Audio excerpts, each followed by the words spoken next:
So for lectures, we're going to go ahead and continue our work with brand rather than have lectures on the reading since you are perfectly capable of reading on your own. So we are going to continue our work trying to understand what brand is and what brand means. A key quote would be, this one's from Walter Landor, products are made in the factory, brands are created in the mind. Think of all the choices on a supermarket shelf. Choices among brands of pasta, cereal, beverages, cleansers, toilet paper. They all continue to proliferate each day. Most of us have ample brands of automobiles, clothing, phone services, electronics, banks, and stock brokerages. Why choose one over the other? In today's overcrowded marketplace, almost all of the brands are parity goods and services, which means products that are equivalent in value. In essence, without a brand name, each product or service is basically a commodity. It is the branding itself that distinguishes one from the other. For example, if a consumer wants to purchase tea, there are a great variety of brands from which to choose, all offering the same qualities, often the same flavors. Aside from price differences, why would a consumer choose one brand over another as far as tea is concerned? It has to do with his or her reaction to the packaging, visual identity, advertising, and the perception of the brand. So, what is brand? Very basically, a brand is a proprietary name of a product, service, or group. On a more multifaceted level, a brand is the sum total of all functional and emotional assets of the product, service, or group that differentiate it from the competition. The term brand can be thought of as having three basic meanings: the sum of all characteristics of the product, the brand identity as applied to a single product or service, an extended family of products or services or a group, and third, the ongoing perception by the audience of the brand. Let's break down these three integral meanings of a brand. First off, all characteristics of the brand. Each product, service, or group has functionalities, features, or capabilities which may or may not be unique to the product or service. Also, each product or service, due to its heritage, parent company, logo, visual identity, advertising, and audience perception, carries or assumes emotional assets. Emotional, as well as cultural associations, arise in response to the spirit of the brand identity, the emotional content or spirit of the advertising, and the communities and celebrities who adopt the brand or support the group as part of their lives. Hence, a brand is the sum total of all functional and emotional assets that differentiate it among the competition and distinguish it in the audience's mind. So then we have brand identity. The brand identity is the visual and verbal articulation of a brand, including all the pertinent design applications such as a logo, business card, letterhead, or packaging. It also generally includes a tagline and a website. Brand identity can also be called corporate identity or visual identity. A brand identity is a program that integrates every visual and verbal element of a company's graphic design, which includes typography, color, imagery, its application to print, digital media, environmental graphics, and any other conventional or unconventional media. It is a master plan that coordinates every aspect of graphic design material in order to attain and sustain an identifiable image and status in a multinational marketplace of brands. Every hugely successful brand has maintained a loyal individual base, due in large part to its clearly defined brand identity and the brand experiences it builds.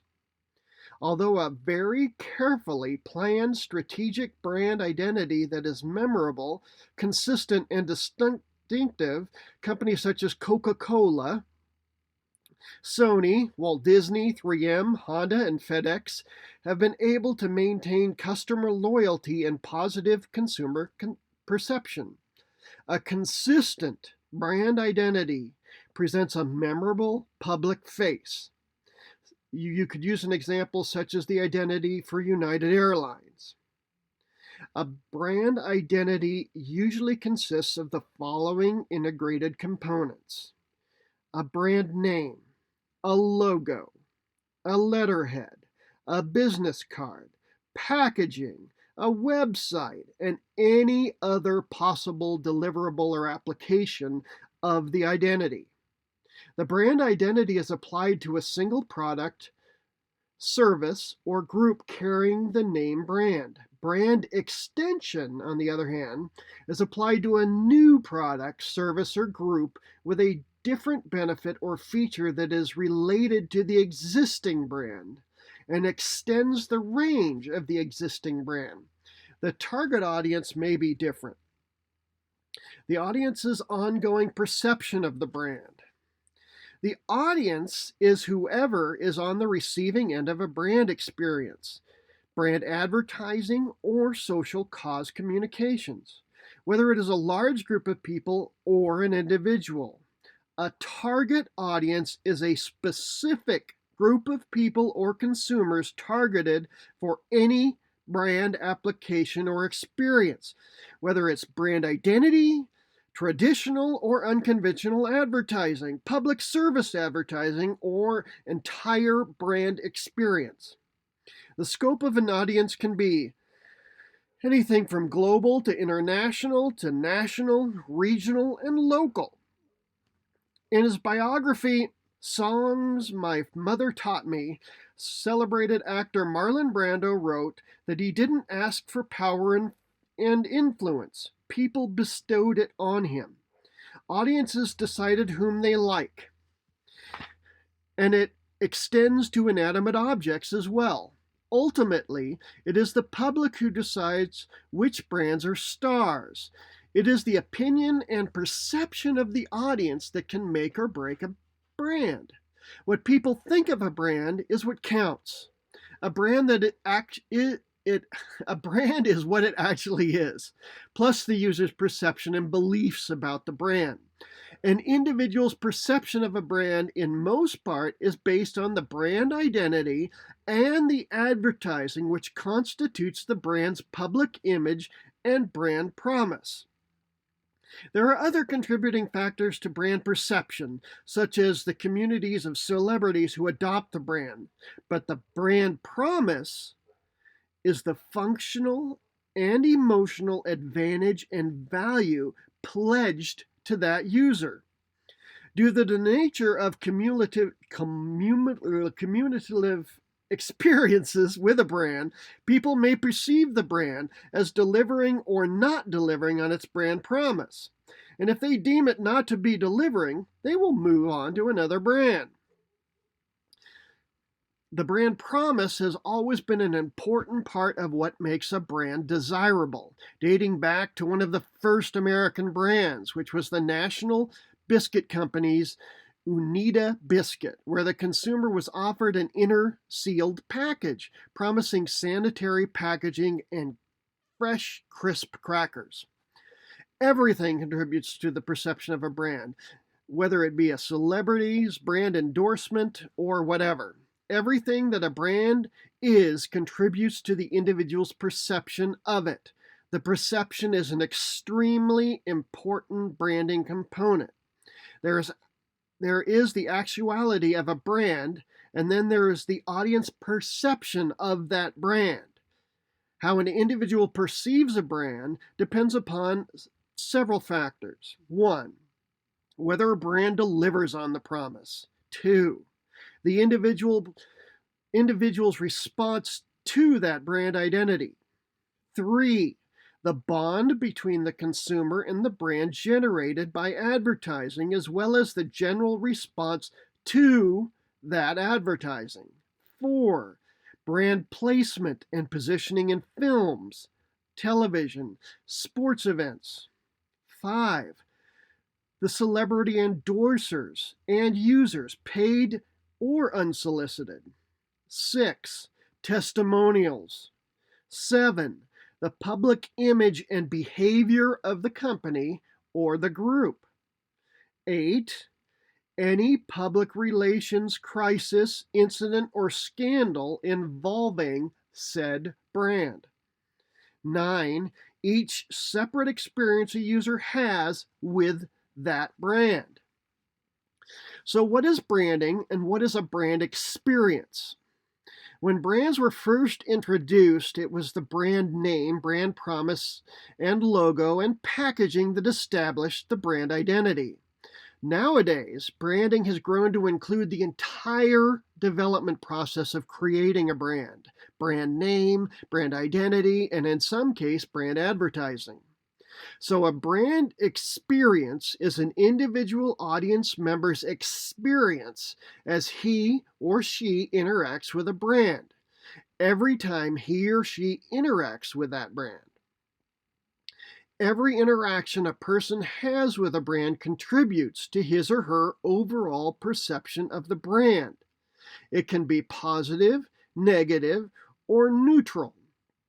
A program of comprehensive, consonant, strategic, unified, integrated, and imaginative solutions for a brand, including every graphic design and advertising application for said brand, results in a consonant brand experiences for the audience.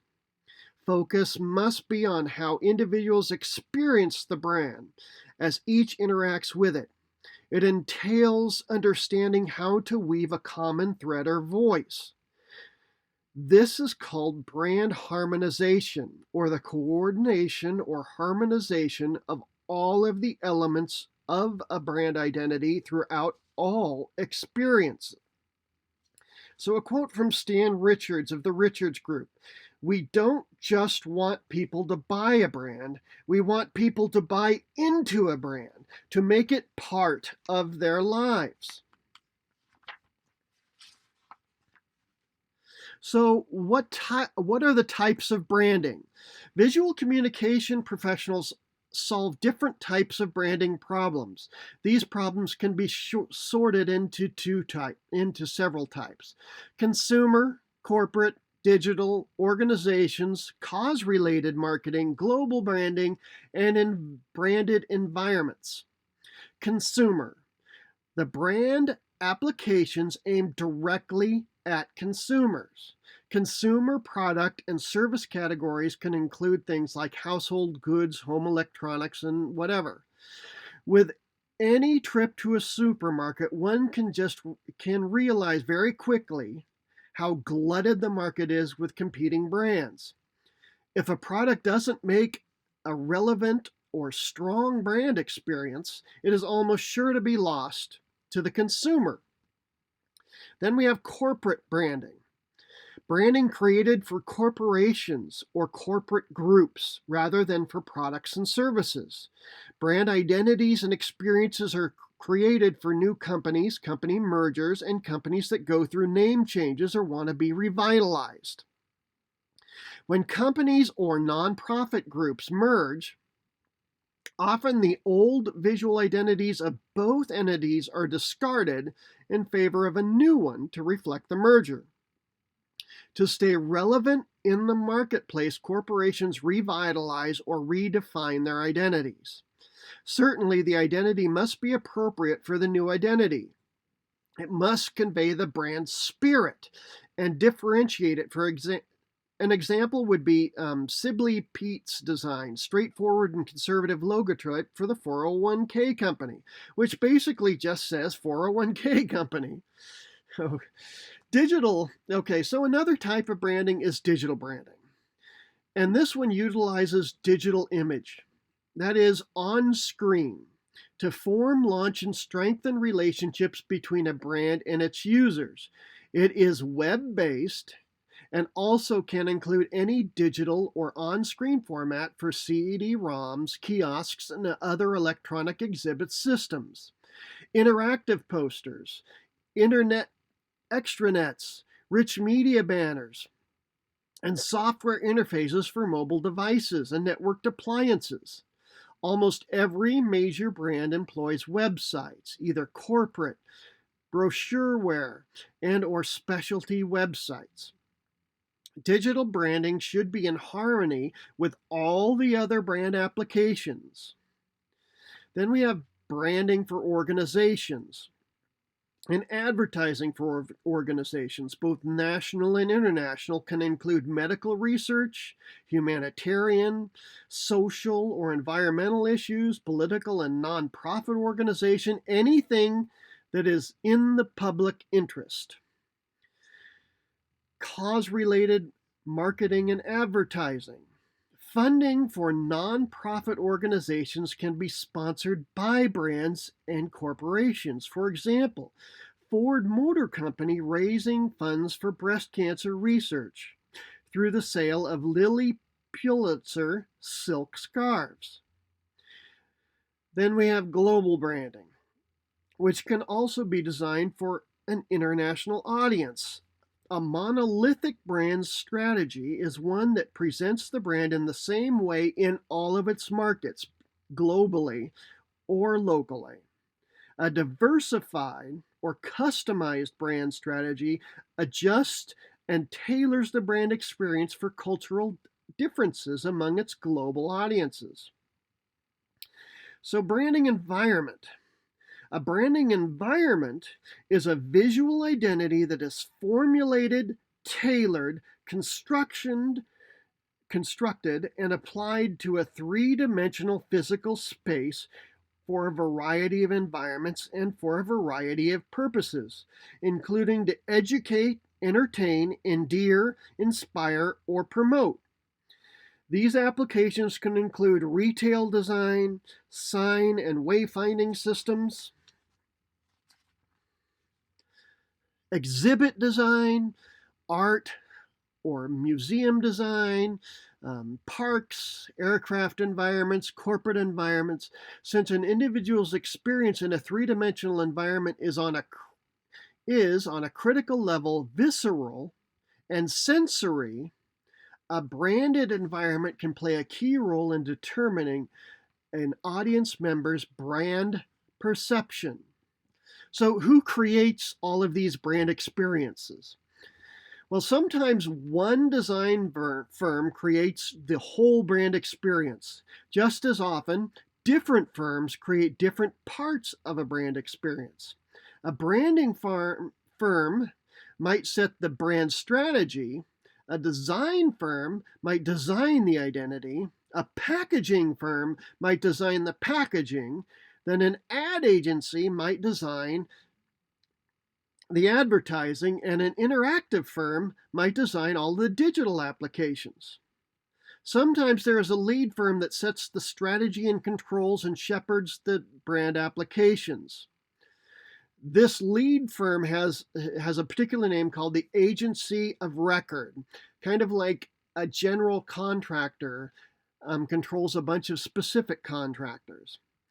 And other times there is no lead firm and the client's team is in charge of ensuring brand consonance across all applications. The fact that there are many visual communication professionals who are qualified to create brand applications is part of what confuses everyone, from students to marketing executives. Creative professionals are needed to design successful brand experiences. In the mix of visual communication businesses, there are individual graphic designers, we have art directors, we have graphic design studios, small, medium, or large. We have branding firms, communication firms, interactive studios, marketing firms, and even advertising agencies. Some of these professionals are capable of creating possible visual communication applications, and some are not. Often a client will employ different visual communication companies, a design studio, an advertising agency, an interactive agency, employing all of these professionals to create work for a particular brand. At times, there is a lead branding firm, design studio, or an ad agency that sets the strategy. Other times, all the different professionals work together from the ground floor up, which unfortunately is the least likely scenario. Professor John McVicker, Advertising Design and Graphic Arts Department, New York City College of Technology, advises this. Most often, a client will go to each type of visual communication professional for their particular specialty, which can invite absolute branding crisis. Branding is a focused business for graphic design studios or companies that specialize in various creative functions. Brand identities are designed by creatives, graphic designers, interactive designers, design directors, art directors, writers, creative directors, all of who work in branding design firms, advertising agencies, interactive studios, or graphic design studios in conjunction with the brand company's marketing professionals. The branding campaign for Penguin Books was created by London-based Mustos. Okay, so that brings us to the brand team.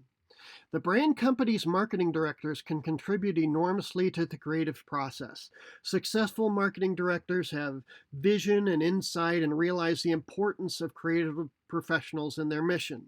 Many advertising agency heads create integrated ideation teams that include a brand's marketing executives.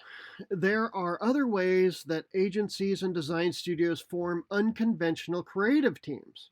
Some agencies see other firm members, such as account managers or media people, as also being critical of this team. Therefore, you can see the unconventional collection of designers, art director, copywriter, media expert, strategic expert, and perhaps the client, comprising what is called a brand team. Certainly, it is in the best interest of the brand to have a consistent voice across all applications to create consonance. A brand is a huge company asset. It has value and means profits. In order to maintain its brand, a company should have a brand asset managed team or hire a branding specialist to do the following: shepherd the brand, make a company commitment to the brand, foster brand harmonization, deliver on brand promise, and provide the value indicated by the brand experience, coordinate marketing initiatives, and create a focused effort. Focus on distinction, ensure relevance, monitor the brand in private, build in sustainability, which means in this case the ability to maintain a long, fruitful life in a dynamic marketplace. You need to monitor the brand in public, and this means how it is expressed in a brand identity, advertised and perceived by the general public. This person also needs to earn standing in the marketplace or in the audience mind, must also ensure that they utilize sustainable design, which could mean eco-conscious styles of design. A company or group or the firm it hires is responsible for brand stewardship. But the actual shepherding of the brand, for brand management, brand stewards must be responsive to market trends, economic climates, public opinion, and the very slight change in consumer behavior. And it must be able to anticipate trends and reinvent or revitalize its brand accordingly. So, what are some of the functions of brand experts? A brand expert's goal is to best represent a company's marketing goals for its brand. Brand identity experts, whether a graphic design studio or an advertising agency, perform a host of creative functions. They name a new brand, which means they're creating a name that has meaning, one that is distinct, memorable, and can be legibly owned as a new brand. They create a new branding campaign or program. They design a brand identity, conceive a name change, reinvent or revitalize a brand identity, relaunch a brand, revitalize a brand, rebrand for a new geographic market or demographic, ensure brand harmonization, create an integrated system that is brand architecture, lead an identity change for a merger, understand and utilize trends and developments and anticipate trends and developments, design additional applications as needed. So these are the functions of branding experts. And that should pretty much tie up the initial portion of our lectures, which discusses the basic thoughts of what is branding. And we'll just continue on in this lecture series next week.